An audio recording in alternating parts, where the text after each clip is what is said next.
Twelfth की physics की जो वीडियोस हैं 2 पार्ट वो हमने आपको प्रोवाइड करा दिए हैं। थर्ड पार्ट में हम आपको आज Coulomb's law in vector form के बारे में पढ़ाएंगे। सबसे पहले इसका डायग्राम देखिए।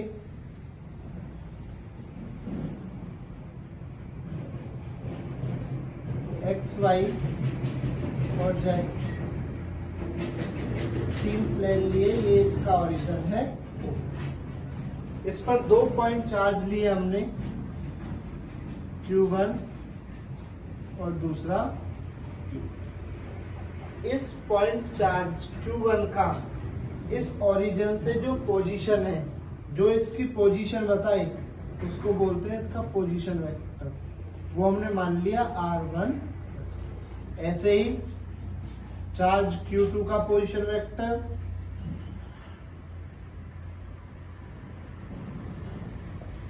R2 vector. अब ये Q1 फोर्स, जो Q1 चार्ज है वो Q2 चार्ज पर फोर्स लगाएगा। किस डायरेक्शन में? इस डायरेक्शन में। फोर्स लग किस पर रही है? Q2 पर। लगा कौन रहा है? Q1। ऐसे ही Q2 चार्ज Q1 चार्ज पर फोर्स लगाएगा इस डायरेक्शन में। फोर्स 1 पर लग रही है, लगा कौन रहा है? 2। ठीक है। अब इनके बीच में देखते हैं, इसका जो डिस्टेंस है वो कहाँ है? 1 से लेके 2 तक, R12। किस डायरेक्शन में? इस डायरेक्शन में। ऐसे ही इधर जो इसका डिस्टेंस है R21। ठीक है, ये हमारा डायग्राम बनता है। R12 1 से लेके 2 तक, 2 से लेके 1 तक R2, position vector R1 R2। अब देखिए, सबसे पहले let Q1 and Q2 2 charges हमने सबसे पहले कंसीडर कर लिए। 2 charge Q1 and Q2। R1 vector and R2 vector are the position vector. जो इसकी पोजीशन बता रहे हैं वो कौन से वेक्टर है? R1 and R2। उसके बाद force exerted on charge Q2 by charge Q1। Force exerted on charge Q2 by charge Q1। Q1 charge Q2 charge पर फोर्स लगा रहा है। वो फोर्स कितनी? F21। According to Coulomb's law 1/4 pi epsilon naught upon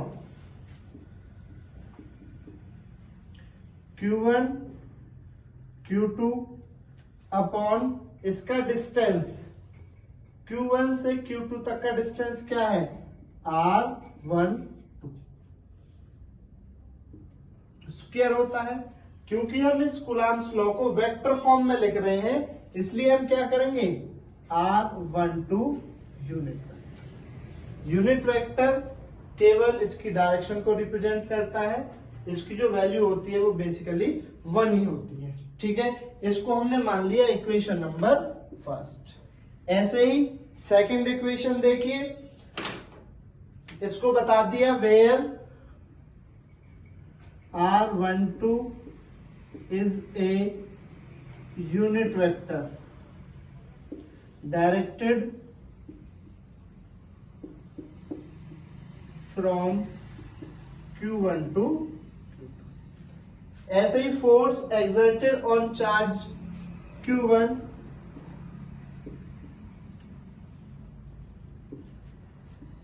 on charge Q1 by charge Q।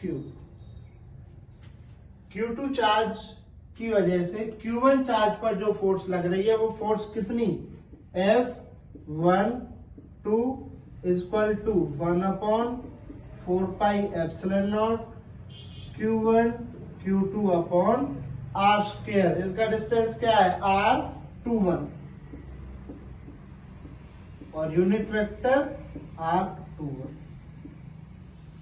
ठीक है। अब एक चीज देखिए, जो R1 है और जो R2 है, जो R1 है ये R12 और R21 एक की डायरेक्शन इधर है, एक की डायरेक्शन इधर है। हम इनको कैसे लिख सकते हैं? R21 vector is equal to minus R12 vector, ऐसे लिख सकते हैं इनको, बिकॉज इनकी जो डायरेक्शन है वो डायरेक्शन कैसी है?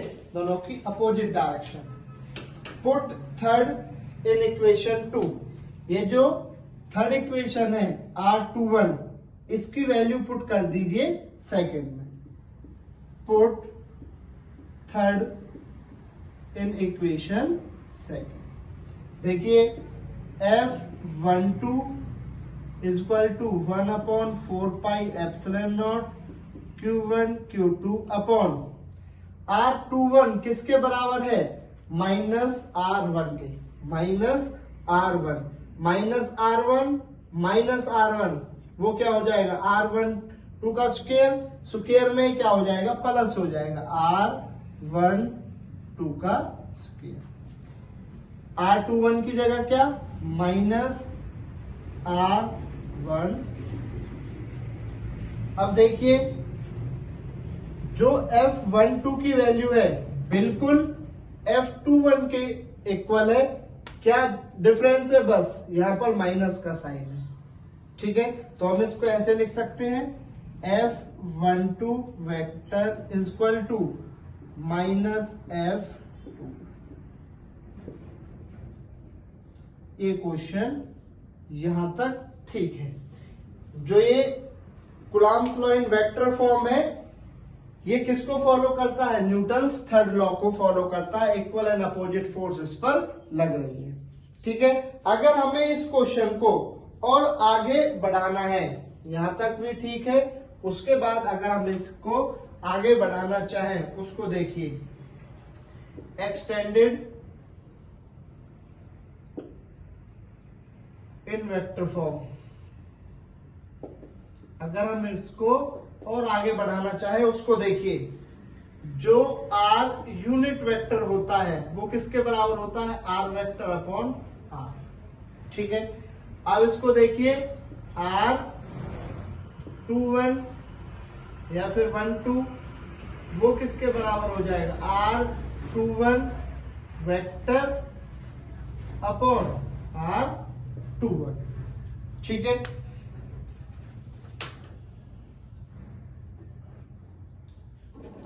या पहले आप इसको सिंपल लिख लीजिए R12 के लिए।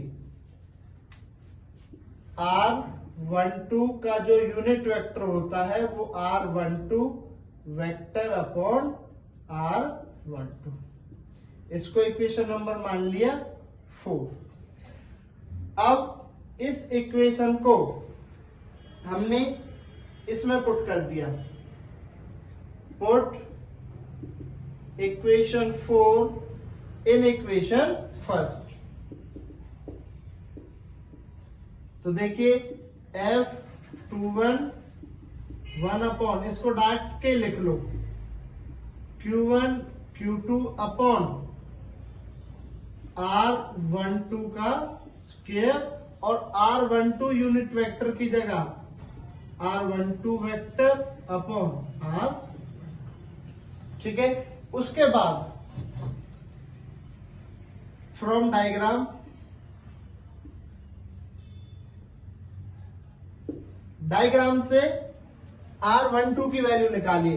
देखिए R1 इस डायरेक्शन में, R2 इस डायरेक्शन में, R21 इसके अपोजिट डायरेक्शन में। तो हम इसको ऐसे लिख सकते हैं, R1 plus R12 vector minus R2 is equal to 0।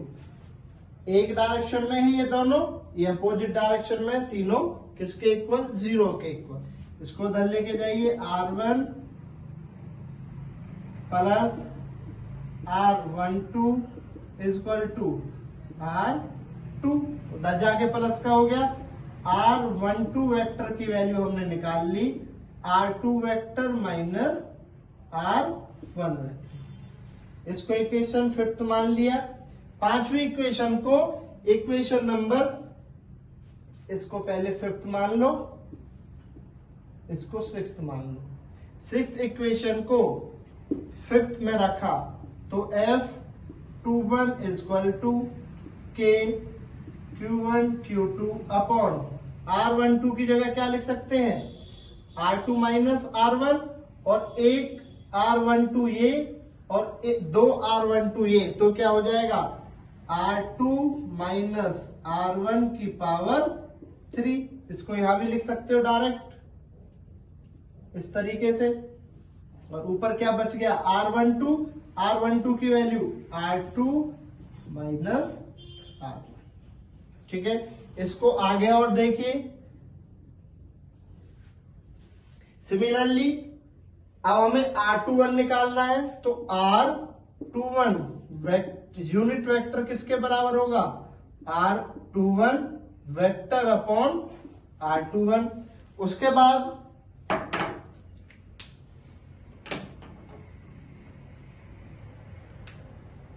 इसको इक्वेशन नंबर सेकंड में पुट किया, put in equation second equation में पुट किया F12 equal to K Q1 Q2 upon R21 की जगह यूनिट वेक्टर की जगह ये तो R21 का square as it is R21 vector upon R21 का स्क्वायर और R21 ये क्या हो गई K Q1 Q2 upon R21 की पावर 3 R21। फ्रॉम द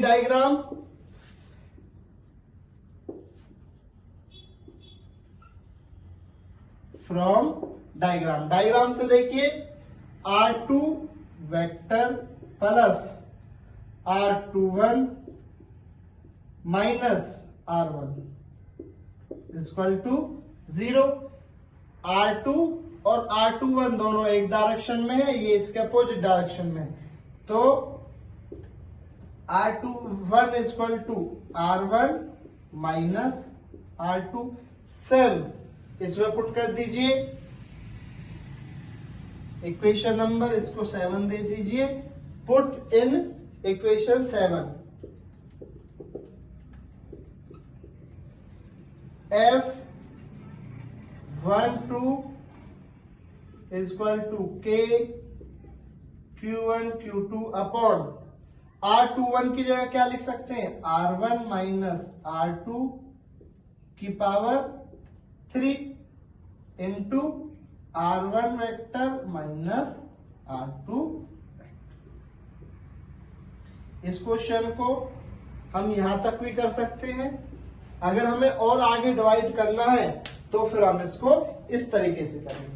ठीक है, एक बार दोबारा देखिए, Q1 Q2 दो चार्ज लिए, R1 R2 उनके position vector, force on charge Q2 by Q1 F21 जिसकी वैल्यू हमने यहां से निकाली, R12 इसका डिस्टेंस है, R1 यूनिट वेक्टर है जो इसकी डायरेक्शन को रिप्रेजेंट करता है, वैल्यू इसकी क्या होती है 1।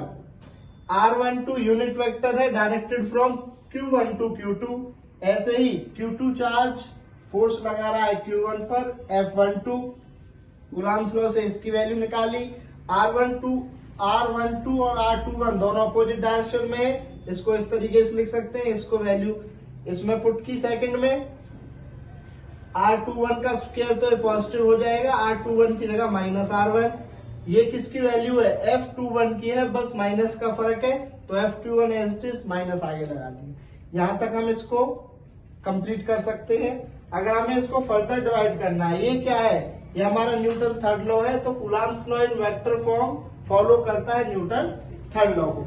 ठीक है, उसके बाद हमें अगर इसको और आगे बढ़ाना है तो R12 का unit vector R12 vector upon R12 के बराबर होगा। इक्वेशन 4 को 1 में पुट किया, ये R12 और एक R12 यहां से 3 हो गई power, R1 plus R12 minus R2 equal to 0। यहां से R12 की वैल्यू निकाल के यहाँ पे पुट कर दिया। अब R21 यहां से निकाला, R21 vector upon R21 values में यहाँ पे पुट करी सिंपल।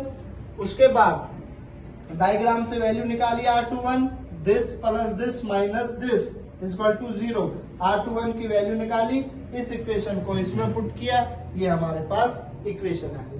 तो हम इसको यहां तक भी कर सकते हैं, अगर आगे फर्दर डिवाइड करना है तो हम इसको आगे कर सकते हैं। ठीक है, आई होप सभी बच्चों को ये क्वेश्चन समझ में आ गया होगा। नेक्स्ट जो क्वेश्चन है उसको हम करते हैं, उसका नाम है रिलेटिव परमिटिविटी।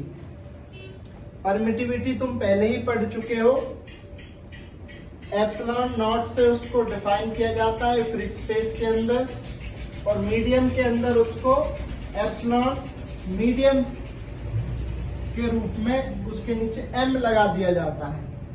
ठीक है, उसको बोलते हैं relative electrical permittivity. Relative electrical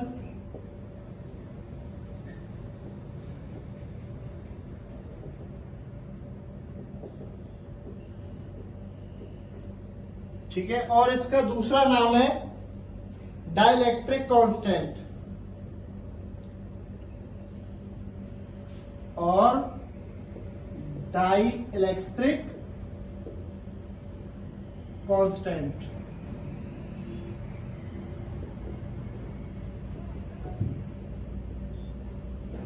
dielectric constant के और रिलेटिव परमिटिविटी, परमिटिविटी के लिए एप्सिलॉन और रिलेटिव के लिए आर। तो हम इसको दो तरीके से डिफाइन कर सकते हैं, ई आर और के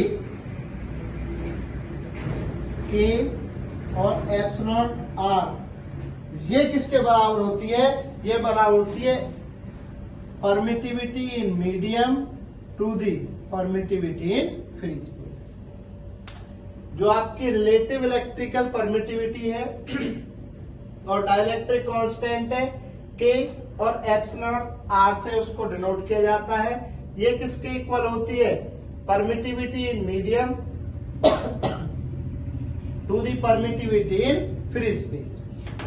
इसको बहुत आसान किसी डेफिनेशन में हम लिख सकते हैं, it may be defined as the ratio of absolute electrical permittivity in medium to the absolute permittivity in free space. जो डाइलेक्ट्रिक कांस्टेंट है या फिर रिलेटिव इलेक्ट्रिकल परमिटिविटी है, वो किस किस का रेशियो है?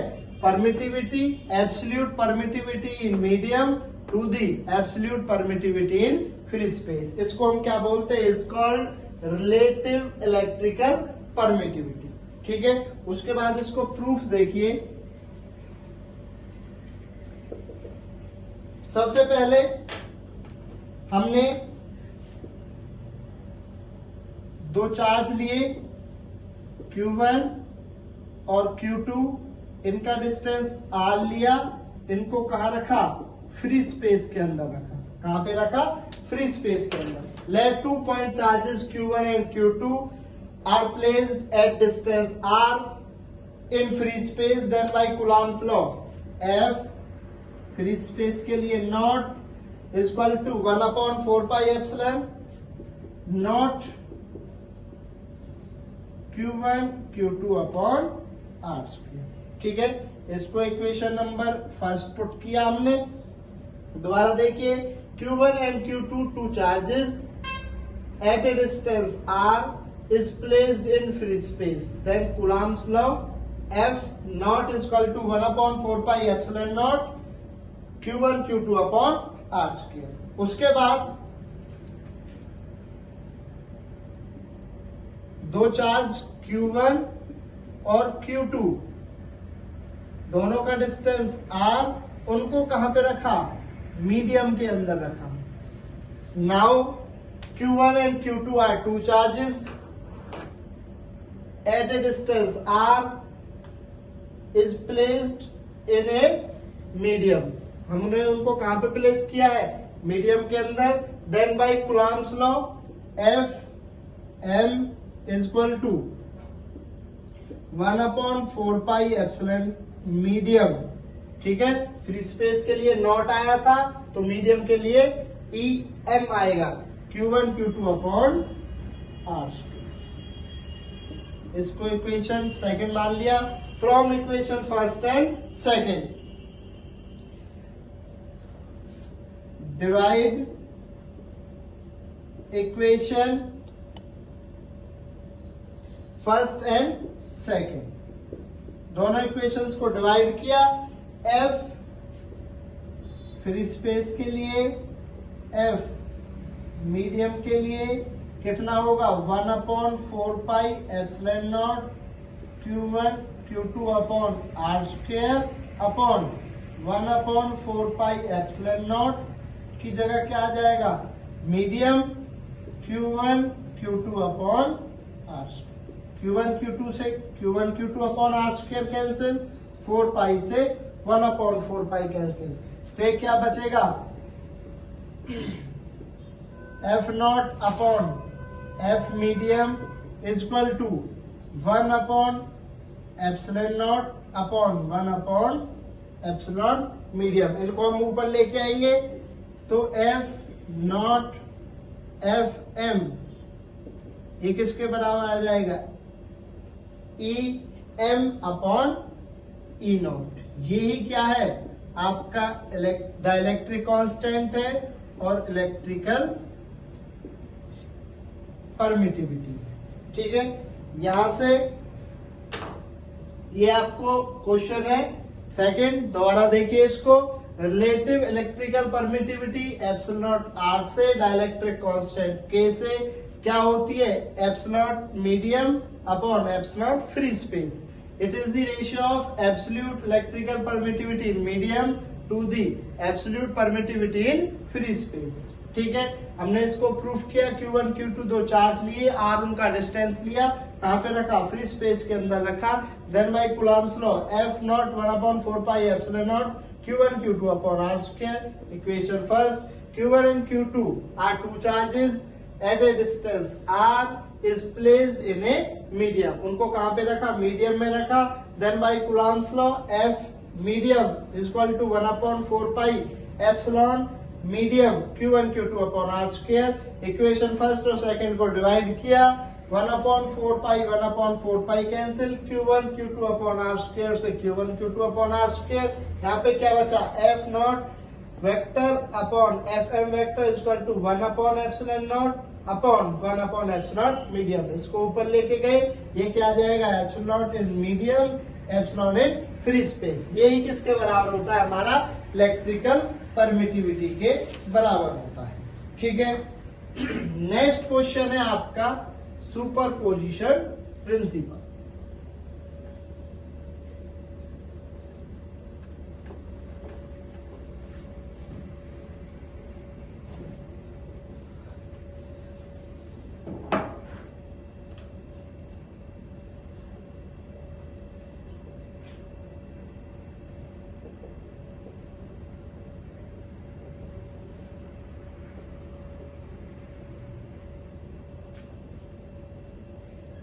सबसे पहले इसका डायग्राम देखिए, वाई प्लेन एक्स और जेड, ये क्या है ओरिजिन। हमने एक पॉइंट चार्ज माना, Q नॉट भी बोल सकते हैं, Q0 भी बोल सकते हैं। एक माना Q1 Q2 और Qn। Q नॉट का डिस्टेंस यहां से R not,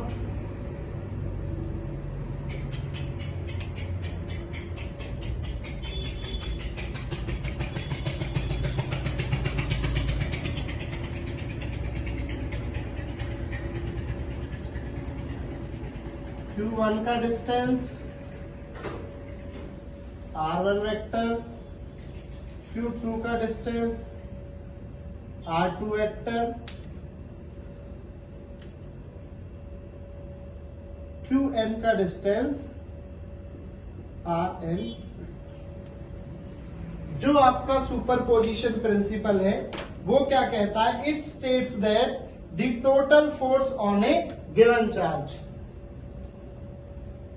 total force on a given charge is equal to vector sum of different forces is equal to vector sum of different forces due to the other charges. It states that the total force on a given charge, हमने जो charge given किया है वो क्या है, Q naught is equal to vector sum of different forces, अलग अलग forces का vector sum due to other charges, जो कि दूसरे चार्जेस से लग रही है, ड्यू टू अदर चार्जेस। देखिए जो Q1 है वो Q नॉट पर फोर्स लगाएगा इस डायरेक्शन में, वो फोर्स कितनी होगी, फोर्स किस पर लग रही है, नॉट पर, लगा कौन रहा है, 1। ऐसे ही फोर्स किस पर लग रही है, नॉट पर, लगा कौन रहा है, 2।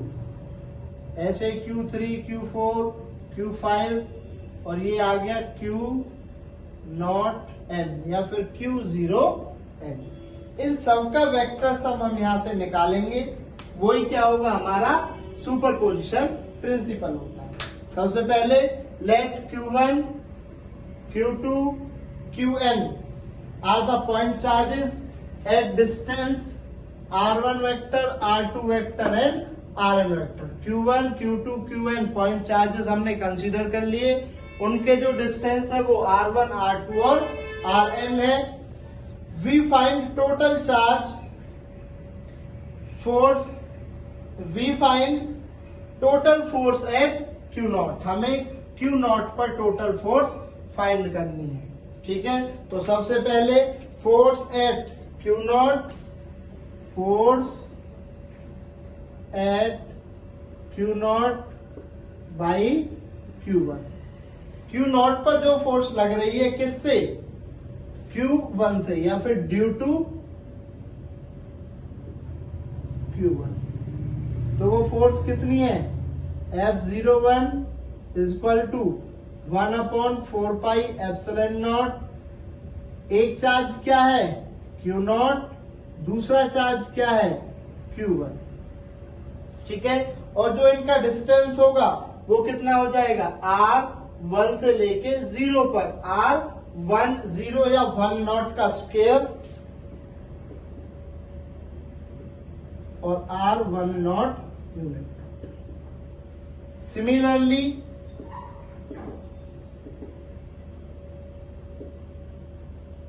F02 1/4 pi epsilon naught Q naught Q2 upon R2 naught का square, R2 naught unit vector. Equation second, ऐसे ही F03, F04, F05, लास्ट में F0n या फिर F0n is equal to 1/4 pi epsilon naught Q naught Qn upon R n naught का square, R n naught unit vector, ठीक है। इनको हमने इस तरीके से फाइंड कर लिया। Equation third, according to superposition principle, जो सुपरपोजिशन प्रिंसिपल है वो क्या कहता है, force on a given charge F naught पर जो फोर्स लगेगी वो कितनी, vector sum of different forces, different forces पर जो वेक्टर सम आएगा, ठीक है। यहां पर F naught 1/4 pi epsilon naught Q naught Q1 upon R1 naught का square, R1 naught unit vector, 1/4 pi epsilon naught Q naught Q2 upon two naught का square R2 naught unit vector up to so on 1/4 pi epsilon naught Q naught Qn upon R n naught का square Rn naught unit vector. ठीक है, यहां से 1/4 pi epsilon naught और Q naught सबसे हमने common ले लिया। Q not 1/4 pi epsilon not यहां से क्या ले लिया, कॉमन ले लिया। उसके बाद यहां पर क्या बचा, Q1 R1 नॉट का square R1 naught unit vector, Q2 R2 naught का square R2 naught unit vector up to so on Qn Rn naught का square Rn naught unit vector. ठीक है, अब हम क्या करते हैं, Q naught upon 4 pi epsilon naught summation I की वैल्यू 1 से स्टार्ट होती है n तक, जहां 1 2 3 up to so on n है, वहां हम क्या लिख देंगे I, और जो जहां पर नहीं है उसको एज इट इज लिखेंगे। देखिए यहाँ Q1 Q2 Qn, तो हमने लिख दिया I की वैल्यू 1 से लेके n तक अपॉन R1 2 n I 0 0 या नॉट नॉट हर जगह है, उसको एज इट इज रहने दिया। R1 2 n उसको क्या लिख दिया I और नॉट एज इट इज। ये हमारा आ गया सुपरपोजिशन प्रिंसिपल। ठीक है, एक बार इसको दोबारा देखिए। सुपरपोजिशन प्रिंसिपल क्या कहता है, total force on a given charge is equal to the vector sum of different forces due to other charges. Diagram लिया, Q नॉट एक चार्ज माना जहां पर हमें फोर्स कंसीडर करनी है, Q1 Q2 Qn point charges माने, डिस्टेंस R1 R2 Rn कहां से, ओरिजिन से। ठीक है, जो इन पर फोर्स लग रही है वो हमने निकाली और उनकी वैल्यू यहां से निकाली। लास्ट में अकॉर्डिंग टू सुपरपोजिशन प्रिंसिपल वो क्या कहता है, F01 plus F02 up to so on F0n, सबकी वैल्यू यहां से पुट की। Q naught upon 4 pi epsilon naught common लिया, जो वैल्यू यहां पर बच गई उनको लिख दिया। Q naught upon 4 pi epsilon not हमने समेशन लिया I इज इक्वल टू 1 से लेके n तक, जहां हम I पुट करेंगे उसकी वैल्यू 1 से लेके n तक होगी। 1 2 3 I पुट कर दिया, 1 2 n I पुट कर दिया, 0 0 0 एज इट इज रहने दिया। R यूनिट वेक्टर 1 2 3, तो यहाँ पर पुट कर दिया I, जो 0 है उसको सेम रहने दिया 0। ठीक है, ये टॉपिक यहाँ पर होता है खत्म। अगर इस टॉपिक में आपको या फिर जो टॉपिक कराए हैं कोई भी न्यूमेरिकल आपको सॉल्व करवाने हैं, उसको हमें कमेंट सेक्शन में भेज सकते हैं। हमारी वीडियो अच्छी लगे इसको लाइक कर सकते हैं और हमारे चैनल को सब्सक्राइब करिए। Thank you.